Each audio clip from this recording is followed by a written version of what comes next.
সুপ্রিয় চাকরি প্রত্যাশী ভাই বোন বন্ধুরা সবাইকে শুভেচ্ছা জানাচ্ছি আমাদের আজকের আয়োজনে। আশা করি সকলে ভালো আছেন। সুপ্রিয় দর্শক, আপনি যদি স্বাস্থ্য সহকারী সিভিল সার্জন কার্যালয়ের নিয়োগ পরীক্ষায় অংশগ্রহণ করতে চান, সেটা যে কোনো জেলার, ব্রাহ্মণবাড়িয়া আগামী 9 মে এবং ফরিদপুর 23 মে পরীক্ষা অনুষ্ঠিত হবে। এছাড়াও রাজশাহী, নওগাঁ, খুলনা, সেই সাথে যশোর এবং নাটোরের নিয়োগ পরীক্ষা খুব শীঘ্র অনুষ্ঠিত হতে যাচ্ছে। অনুরোধ করব ভিডিওটি সম্পূর্ণ মনোযোগ সহকারে দেখার জন্য, কারণ আজকের এই প্রশ্নগুলো যদি আপনি পারেন তাহলে আমি বলবো আপনার চাকরি প্রস্তুতি অন ট্র্যাক। কারণ আমরা আজকে যে প্রশ্নগুলো আলোচনা করব, বাংলা অংশ, ইংরেজি অংশ এবং সাধারণ জ্ঞান অংশ, সেগুলো কিন্তু একাধিক পরীক্ষায় এসেছে এবং এমনকি সিভিল সার্জন নিয়োগ পরীক্ষায় এই স্বাস্থ্য সহকারী পদে অনেকবার এসেছে। তাই অনুরোধ করব পুরো ভিডিওটি না টেনে মনোযোগ সহকারে দেখার জন্য। চলুন তাহলে শুরু করা যাক। শুরুতে আমরা দেখে নিই বাংলা অংশ। 1 নম্বর প্রশ্ন বলছে যে এক কথায় প্রকাশ করুন। দেখুন, আপনাদের সিভিল সার্জন কার্যালয়ের নিয়োগ পরীক্ষায় এমসিকিউ হোক কিংবা লিখিত হোক, এই এক কথায় প্রকাশ কিন্তু অত্যন্ত গুরুত্বপূর্ণ। অনুরোধ করব না টেনে বানান সহ মনোযোগ সহকারে দেখার জন্য। ক নম্বর বলছে যে অন্য গাছের ওপরে যে গাছ জন্মায়, এক কথায় বলা হয় পরগাছা। আর খ নম্বর যে বেশি কথা বলে তাকে বলা হয় বাচাল। গ নম্বর লাভ করার ইচ্ছা, এটা হচ্ছে লিপ্সা। লিপ্সা বানানটা অবশ্যই দেখে নেবেন। আর পটে আঁকে যে, এটা হচ্ছে পটুয়া। সেই সাথে যা বলা হয়নি তা অনুক্ত। এখানে বলে রাখি, এই যা বলা হয়নি, যা বলা হয়েছে, যা বলা হবে, এই সবগুলোর মানে কি বলবো, যে এক কথা প্রকাশ আপনাকে কিন্তু জানা থাকতে হবে। সুপ্রিয় দর্শক, এইবারে দেখে নিই 2 নম্বর প্রশ্ন। 2 নম্বর প্রশ্ন বলছে যে সন্ধি বিচ্ছেদ করুন।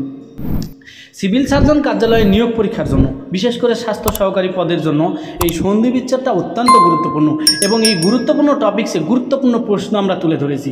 এই প্রশ্নগুলো একাধিক সিভিল সার্জন কার্যালয়ের নিয়োগ পরীক্ষায় পূর্বে অনুষ্ঠিত আছে, বিশেষ করে সুনামগঞ্জ, তারপর হচ্ছে কি বলবো চট্টগ্রাম, সিলেট, এগুলো যদি আপনারা প্রশ্ন পর্যালোচনা করেন, আমাদের প্লে লিস্টে কিন্তু সেই প্রশ্নগুলোর সমাধান দেওয়া আছে। আপনারা যদি সেইগুলো দেখেন তাহলে বুঝতে পারবেন যে প্রশ্নগুলো কতটা গুরুত্বপূর্ণ। আমরা সেই গুরুত্বপূর্ণ প্রশ্নগুলো তুলে ধরেছি এই হাই ভোল্টেজ পর্বে। সুপ্রিয় দর্শক, শুরুতে আমরা দেখে নিই 2 নম্বর প্রশ্নের ক নম্বর প্রশ্ন। পরীক্ষা, পরীক্ষা হচ্ছে পরিযোগ ইক্ষা, বানানটা দেখে নেওয়ার জন্য অনুরোধ করছি। আর উচ্ছেদ হচ্ছে উৎ যোগ ছেদ এবং গবাদি হচ্ছে গোযোগ আদি, দিগন্ত হচ্ছে দিক যোগ অন্ত, জৈনক হচ্ছে জন যোগ এক। এখানে দিক যোগ অন্ত আর উৎ যোগ ছেদ এই দুটি অত্যন্ত গুরুত্বপূর্ণ। বানানটা অনেকেই মিস করবেন, বিশেষ করে লিখিত পরীক্ষায়। তাই এই জন্য অনুরোধ করব আপনারা বানান মনোযোগ সহকারে দেখুন। সুপ্রিয় দর্শক, এরপরে দেখে নিই 3 নম্বর প্রশ্ন। ব্যাস বাক্য সহ সমাস নির্ণয় করতে হবে। অত্যন্ত গুরুত্বপূর্ণ একটি টপিক এই সমাস নির্ণয় করা, ব্যাস বাক্য সহ। তাছাড়া আপনারা অবশ্যই এই ব্যাস বাক্যটি আমাদের এখান থেকে তো দেখে নেবেন, কিন্তু অনেক সময় আপনাকে বাক্য লিখতে বলে, তো আপনি অবশ্যই বাক্যটা লিখে দেবেন আপনার মতন করে। কুলের সমীপে হচ্ছে উপকূল, এটি অব্যয়ভাব সমাস। আর হচ্ছে শত অব্দের সমাহার, এটা হচ্ছে শতাব্দী। তো শতাব্দী অব্দের সমাহার থাকলে এটা দ্বিগু সমাস হয়। আর হচ্ছে ত্রিফলের সমাহার, আগেই বলেছি সমাহার থাকলে দ্বিগু সমাস, এজন্য এটাও দ্বিগু সমাস এবং এটি হবে ব্যাসবাক্য হবে কি ত্রিফলা। আর গায়ে হলুদ দেওয়া হয় যে অনুষ্ঠানে, এটাকে বলা হয় গায়ে হলুদ, এটা হচ্ছে মধ্যপদলবী বহুব্রীহি সমাস। 9 নম্বর প্রশ্ন বলছে মন রূপ মাঝি, এটা মন মাঝি, কিন্তু এই যে রূপ মানে রূপক কর্মধারায় সমাস। সুপ্রিয় দর্শক, এই ছিল 3 নম্বর প্রশ্ন। এইবার আমরা দেখে নিই 4 নম্বর প্রশ্ন। তবে বলে নিই, আপনি যদি আমাদের ভিডিওটি নতুন দেখে থাকেন তাহলে অবশ্যই আমাদের চ্যানেলটি সাবস্ক্রাইব করুন এবং পাশে থাকা বেল আইকনটি ক্লিক করে রাখুন, যাতে এই ধরনের ভিডিও প্রকাশ করলে আপনি সহজেই নোটিফিকেশান পেয়ে যান। আর হ্যাঁ, ইতিমধ্যে যারা আমাদের চ্যানেলটি সাবস্ক্রাইব করেছেন তাদেরকে অসংখ্য ধন্যবাদ। সুপ্রিয় দর্শক, দেখে নিই 4 নম্বর প্রশ্ন। বিপরীত শব্দ লিখতে হবে। অর্থাৎ অত্যন্ত গুরুত্বপূর্ণ কিছু প্রশ্ন আমরা তুলে ধরেছি, বিশেষ করে সিভিল সার্জন কার্যালয় স্বাস্থ্য সহকারী পদের জন্য। ক হচ্ছে দিন থেকে হবে রাত, খ ধনী থেকে দরিদ্র, গ আদান থেকে হবে প্রদান, আর ঘ আশু থেকে বিলম্ব। একটু গুরুত্বপূর্ণ এবং অনেকেই মনে থাকে না, এই যে আশু থেকে হবে বিলম্ব। আর 9 নম্বর প্রশ্ন মুক্ত থেকে হবে আটক, মুক্ত থেকে আটক। অনেকে অনেক কিছু লিখতে পারেন, তবে এখানে অ্যাপ্রোপ্রিয়েট হবে মুক্ত থেকে আটক। সুপ্রিয় দর্শক, আমরা প্রতিনিয়ত চেষ্টা করছি প্রতিদিনের অনুষ্ঠিত হওয়া নিয়োগ পরীক্ষা প্রশ্ন সমাধান আপনাদের সামনে তুলে ধরার জন্য, যা আপনার তৃতীয় চতুর্থ অর্থাৎ 11 থেকে 20তম গ্রেডের চাকরির প্রস্তুতিতে অনেক গুরুত্বপূর্ণ ভূমিকা পালন করবে। এজন্য অনুরোধ করব, আপনি যদি আমাদের ভিডিওটি নতুন দেখে থাকেন তাহলে অবশ্যই আমাদের চ্যানেলটি সাবস্ক্রাইব করুন এবং পাশে থাকা বেল আইকনটি ক্লিক করে রাখুন, যাতে এই ধরনের ভিডিও প্রকাশ করলে আপনি সহজেই নোটিফিকেশান পেয়ে যান। দেখে নিই 5 নম্বর প্রশ্ন। নিচের বাগধারা সময়ের অর্থ লিখুন। তো বাগধারার এখানেও কিন্তু আপনাকে অর্থর সাথে বাক্য চাই, তো আপনারা বাক্য নিজেরাই লিখতে পারবেন আশা করি। এখানে দেখে নিই ক নাম্বার প্রশ্ন, আমরা কাঠের ঢেঁকি অপদার্থ। এরপরে খ নাম্বার ইতর বিশেষ, এটি হচ্ছে পার্থক্য। আর 18 মাসে বছর, এটি মানে বাগধারা হবে যে দীর্ঘসূত্রিতা। 9/6, এটি অর্থ হচ্ছে অপচয়। অরণ্যের রোদন হচ্ছে নিষ্ফল আবেদন। বানানটা দেখে নেওয়ার জন্য অনুরোধ করছি, নিষ্ফল আবেদন। সুপ্রিয় দর্শক, আমরা ইতিমধ্যে একটি ভিডিও দিয়েছি যেখানে একটা বাগধারা যদি আপনি করেন তাহলে কিন্তু একাধিক বাগধারা আপনার পারা যাবে। মানে এই যে আমরা কাঠে ঢিকি, তারপর হচ্ছে গোপ খেজুরে, এগুলা কিন্তু একই ব্যাপার। তো এই যে মানে বাগধারাগুলো একটা পারলে যে 4টা বা 5টা হবে, অর্থাৎ মোটামুটি 100টা পারলে প্রায় 500-র মতন হয়ে যাবে। এটি কিন্তু ভিডিও আমরা দিয়ে রেখেছি, অবশ্যই আমাদের চ্যানেল থেকে ভিডিওটি দেখে নেওয়ার জন্য অনুরোধ করছি। সুপ্রিয় দর্শক, অত্যন্ত গুরুত্বপূর্ণ একটি টপিক এবারে, সেটা হচ্ছে সংক্ষিপ্ত রূপ সমূহ পূর্ণরূপ লিখতে হবে। তো এখানে হু মানে ওয়ার্ল্ড হেলথ অর্গানাইজেশন, বানানটা দেখে নেওয়ার জন্য অনুরোধ করছি। বিশেষ করে এই প্রশ্নটা সিভিল সার্জন কার্যালয়ের নিয়োগ পরীক্ষায় হতে পারে, কম্পিউটার হতে পারে, ল্যাব অ্যাটেন্ডেন্ট কিংবা অফিস সহায়ক পদে। এটি গুরুত্বপূর্ণ একটি প্রশ্ন। ইউনিসেফ হচ্ছে ইউনাইটেড নেশন চিলড্রেন ফান্ড। আর GFATM Global Fund of fight AIDS, tuberculosis and malaria. আর UNFPA আর হচ্ছে IMF, এটি দেখে নেওয়ার জন্য অনুরোধ করছি। এরপর আমরা দেখে নেব 7 নাম্বার প্রশ্ন। 7 নাম্বার প্রশ্ন বলছে একটি অনুচ্ছেদ। তো আপনাকে এই সিভিল সার্জন কার্যালয় নিয়োগ পরীক্ষায় হতে পারে কম্পিউটার, হতে পারে ল্যাব অ্যাটেন্ডেন্ট অথবা অফিস সহকারী কাম কম্পিউটার অপারেটর, অফিস সহায়ক, যে কোনো পরীক্ষায়, স্বাস্থ্য সহকারী পরীক্ষা হলেও আপনাদের কিন্তু টিকা লিখতে দিবে, কিংবা অনুচ্ছেদ লিখতে দেবে, প্যারাগ্রাফ লিখতে দিবে, ভাব সম্প্রসারণ লিখতে দিবে। সুপ্রিয় দর্শক, আমরা কিন্তু এই টপিকসগুলো নিয়ে অলরেডি 11 থেকে 20তম গ্রেডের চাকরির প্রস্তুতিতে আসার মতন গুরুত্বপূর্ণ ভাব সম্প্রসারণ, টিকা, অনুচ্ছেদ, প্যারাগ্রাফ কিন্তু আমরা প্রকাশ করে থাকি। তো ওই ভিডিওটি দেখে নেওয়ার জন্য অনুরোধ করছি। আর এখানে দেওয়া আছে যে 5টা সেন্টেন্স আপনাকে লিখতে হবে। সেটা টপিক হচ্ছে ভ্যাকসিন, অর্থাৎ ভ্যাকসিন সম্বন্ধে আপনাকে 5টি সেন্টেন্স লিখতে হবে। তো এখানে আপনারা চাইলে কিন্তু নাম্বার দিয়েও লিখতে পারেন, অথবা আপনি প্যারাগ্রাফের মতন করেও লিখতে পারেন। যদি প্যারাগ্রাফের মতন করে লিখেন তাহলে নাম্বার দিয়েন না, তাহলে শুধু স্টপ দিয়ে ফুল স্টপের পর লিখে যাবেন 5টা বাক্য, তাহলে হবে। কিন্তু আমি এখানে আপনাদের সুবিধার্থে নাম্বার দিয়ে লিখেছি।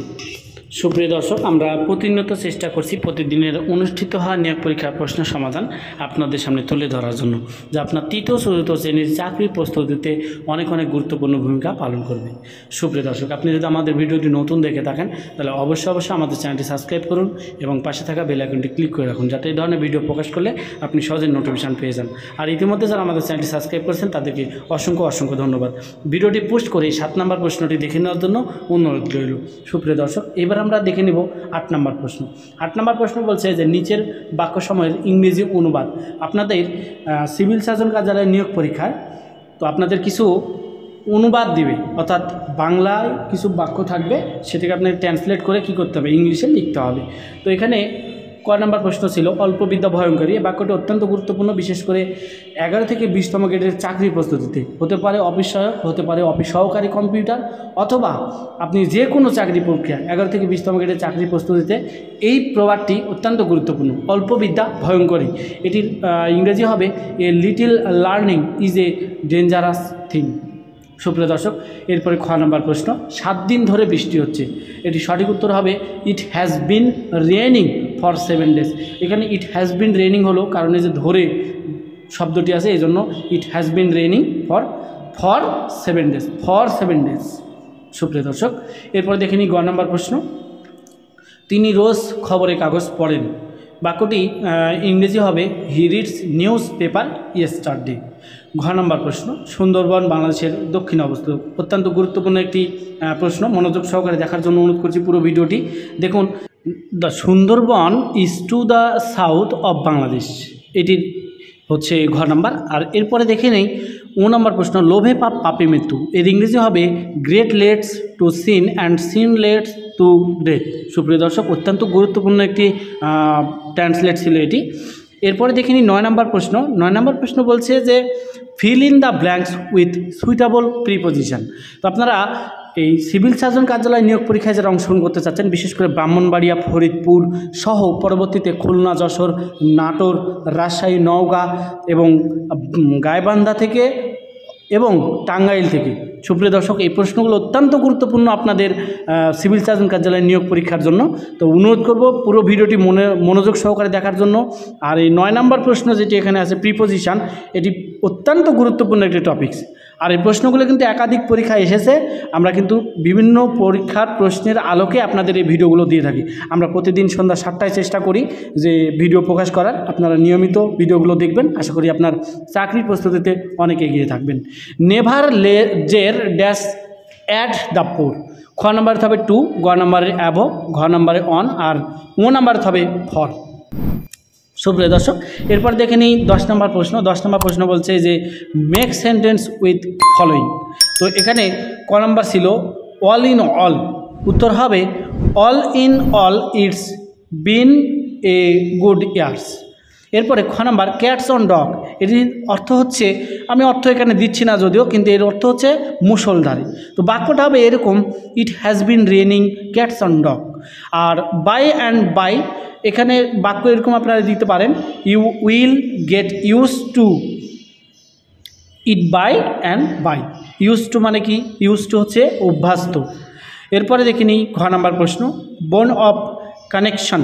এখানে বাক্যটা এরকম লিখতে পারেন, money is a common bone of connection in many কি ম্যারেজ। এরপরে ও নাম্বার প্রশ্ন, ইট কনজিকুয়েন্স অফ। এখানে বাক্যটা এরকম হতে পারে, the child was born deformed in consequences of an injury to its mother. সুপ্রিয় দর্শক, এই ছিল 10 নম্বর প্রশ্ন। এবার আমরা দেখে নিই পরবর্তী প্রশ্ন, 11 নম্বর প্রশ্ন। 11 নম্বর প্রশ্ন বলছে যে নিচের কিছু প্রশ্নগুলোর সংক্ষিপ্ত উত্তর আপনাকে করতে হবে। এখানে ক খ দিয়ে কিছু প্রশ্ন থাকবে, আপনাকে সেখান থেকে দিতে পারে। তবে এই অংশে অনেক ক্ষেত্রে আপনাদের এটি সাধারণ জ্ঞানের আর কি টপিকস। তো এখানে কিন্তু আপনার কি বলবো, যে যদি কম্পিউটারে পরীক্ষা দেন সিভিল সার্জন কার্যালয়ে, তাহলে অবশ্যই কম্পিউটার সম্পর্কে জেনে নেবেন এবং যেই জেলার আপনি পরীক্ষায় অংশগ্রহণ করতে যাচ্ছেন সেই জেলা সম্বন্ধে অবশ্যই জেনে নেবেন। তো আমরা এখানে দেখে নিই, আমরা যতদূর চেষ্টা করেছি, আপনার জেলা সম্বন্ধে তো আমি তথ্য এখানে দিতে পারছি না এই ভিডিওতে অন্তত। তো আপনি যদি চান তাহলে আমাকে কমেন্ট করবেন, তাহলে আপনার জেলা সম্বন্ধে একটি ভিডিও আমরা কিন্তু অবশ্যই পাবলিশ করার চেষ্টা করব। এখান থেকে দেখে নেবেন যে সংক্ষিপ্ত যেই সাধারণ জ্ঞানগুলো, তা হচ্ছে আপনার পদ সংশ্লিষ্ট, বিশেষ করে স্বাস্থ্য সহকারী, কম্পিউটার এবং আন্তর্জাতিক এগুলা। তো এখানে ক নম্বর প্রশ্ন ছিল বাংলাদেশের বিজয় দিবস কত তারিখ? 16 ডিসেম্বর। 6 দফা আন্দোলন 66, আর বর্তমান বাংলা সাল অবশ্যই 1432 সাল। আর এরপরে দেখে নিই ঘ নম্বর প্রশ্ন। ঘ নম্বর প্রশ্ন বলছে যে বাংলাদেশের সংবিধান, মানে বাংলাদেশের সংবিধান থেকে একটি প্রশ্ন, বাংলাদেশ সংবিধান দিবস কবে? এটি সঠিক উত্তর হচ্ছে 4 নভেম্বর সংবিধান দিবস বলা হয়। আর বাংলাদেশ থেকে তেমন প্রশ্ন এখন এই মুহূর্তে আসলে মুক্তিযুদ্ধ থেকে আমরা দিচ্ছি না, তবে অবশ্যই আপনারা মুক্তিযুদ্ধের চ্যাপ্টারটাও দেখে নেবেন। আমার কেন জানি মনে হচ্ছে মুক্তিযুদ্ধ চ্যাপ্টার থেকে প্রশ্ন আসবে। সুপ্রিয় দর্শক, এরপরে দেখে নিই ও নাম্বার প্রশ্ন, ঢাকায় মেট্রো রেল সর্বপ্রথম কবে চালু হয়? সঠিক উত্তর হবে 28 ডিসেম্বর 2022। আর বাংলাদেশের শহীদ বুদ্ধিজীবী দিবস কবে বা কত তারিখ? সুপ্রিয় দর্শক, বাংলাদেশের শহীদ বুদ্ধিজীবী দিবস যেটি, সেটা হচ্ছে 14 ডিসেম্বর।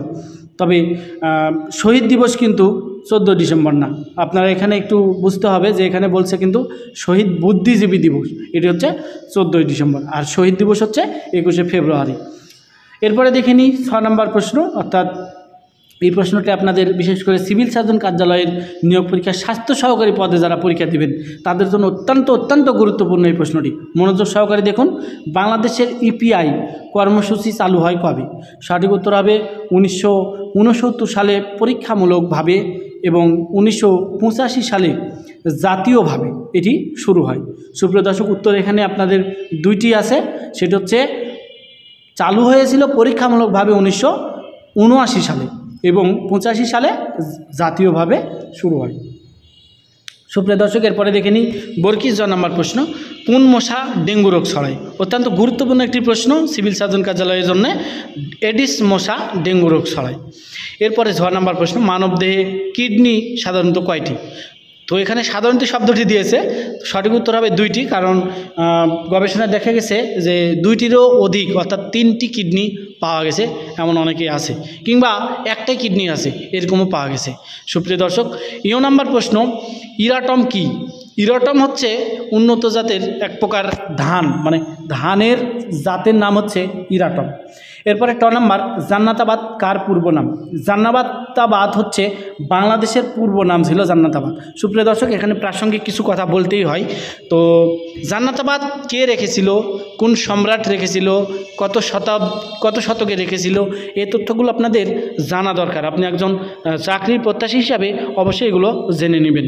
সুপ্রিয় দর্শক, 6 নম্বর প্রশ্ন, আন্তর্জাতিক মাতৃভাষা দিবস কোন তারিখে উদযাপিত হয়? তো মাতৃভাষা দিবস হচ্ছে 21শে ফেব্রুয়ারি, যেটি হচ্ছে আমাদের আন্তর্জাতিক মাতৃভাষা ও শহীদ দিবস আমরা যেটা বলি, এটা হচ্ছে 21শে ফেব্রুয়ারি। সুপ্রিয় দর্শক, এরপর আমরা দেখে নিই নাম্বার প্রশ্ন, যে জেল হত্যা দিবস কত তারিখ? প্রশ্নটি তেমন একটা গুরুত্বপূর্ণ নয়, কিন্তু আমি বলছি যে মুক্তিযুদ্ধ থেকে, বাংলাদেশের ইতিহাস থেকে কিন্তু প্রশ্ন আমার কেন জানি মনে হচ্ছে যে আপনাদের পড়া উচিত, অবশ্যই দেখে নেবেন। তো জেল হত্যা দিবস হচ্ছে 3 নভেম্বর। আর বুদ্ধিজীবী দিবস, যেটা শহীদ বুদ্ধিজীবী দিবস, ওটা কিন্তু 14 নভেম্বর। সুপ্রিয় দর্শক, 14 ডিসেম্বর, আন্তরিকভাবে দুঃখিত, ওটা কিন্তু 14 ডিসেম্বর, আর এটা কিন্তু 3 নভেম্বর। সুপ্রিয় দর্শক, এরপরে সিভিল সার্জনের আরও একটি গুরুত্বপূর্ণ প্রশ্ন বলছে যে ইপিআই এর আওতায় কোন টিকা প্রদান করা হয়, মানে কোন কোন টিকা প্রদান করা হয়? তো এখানে অনেক টিকা প্রদান করা হয়, তারপর আপনার মনে যেটুকু থাকবে অবশ্যই চেষ্টা করবেন খাতায় তুলে আসার জন্য। আমরা কিছু মানে টিকার নাম দিয়ে দিচ্ছি, যেমন বিসিজি, তারপরে ডিপিটি, তারপরে হেপাটাইটিস বি, তারপরে হচ্ছে ওরাল পোলিও, তারপর আইপিভি, তারপর পিসিভি, এমআর, ভিটামিন এ ইত্যাদি। এরপরে 9 নাম্বার হচ্ছে মধ্য 9 নাম্বার, FAO এর সদর দপ্তর হচ্ছে রোম বা ইতালি। সুপ্রিয় দর্শক, অসংখ্য ধন্যবাদ পুরো ভিডিওটি সাথে থাকার জন্য। আশা করি ভিডিওটি থেকে অবশ্যই কিছু না কিছু শিখতে পেরেছেন, জানতে পেরেছেন। ভিডিওটি দেখে বিন্দুমাত্র উপকৃত হলে লাইক দিয়ে কমেন্ট করতে ভুলবেন না। আর হ্যাঁ, আপনাদের ছোট কমেন্টগুলো আমাদের কাজের অনুপ্রেরণা যোগায়। তাই অনুরোধ করব, ভালো হোক মন্দ হোক, খারাপ হোক, কিংবা আপনি মতামত পরামর্শ যেটাই বলুন না কেন, অবশ্যই কমেন্টে জানাবেন। আমরা আপনার কমেন্টের প্রতীক্ষায় রইলাম। সুপ্রিয় দর্শক, আমরা চেষ্টা করছি প্রতিদিনের অনুষ্ঠিত হওয়া নিয়োগ পরীক্ষা প্রশ্ন সমাধান আপনাদের সামনে তুলে ধরার জন্য, যা আপনার তৃতীয় চতুর্থ অর্থাৎ 11 থেকে 20তম গ্রেডের চাকরির প্রস্তুতিতে অনেক গুরুত্বপূর্ণ ভূমিকা পালন করবে। দেখা হবে পরের কোনো ভিডিওতে নতুন কোনো প্রশ্ন সমাধানে। সে পর্যন্ত ভালো থাকবেন, সুস্থ থাকবেন, বাংলা সাহিত্যের সাথে থাকবেন। আর যারা ভিডিওটি নতুন দেখছেন তারা অবশ্যই আমাদের চ্যানেলটি সাবস্ক্রাইব করবেন। আমরা প্রতিদিন সন্ধ্যা 7টায় আপনাদের সামনে নতুন ভিডিও নিয়ে আসবো। দেখা হবে।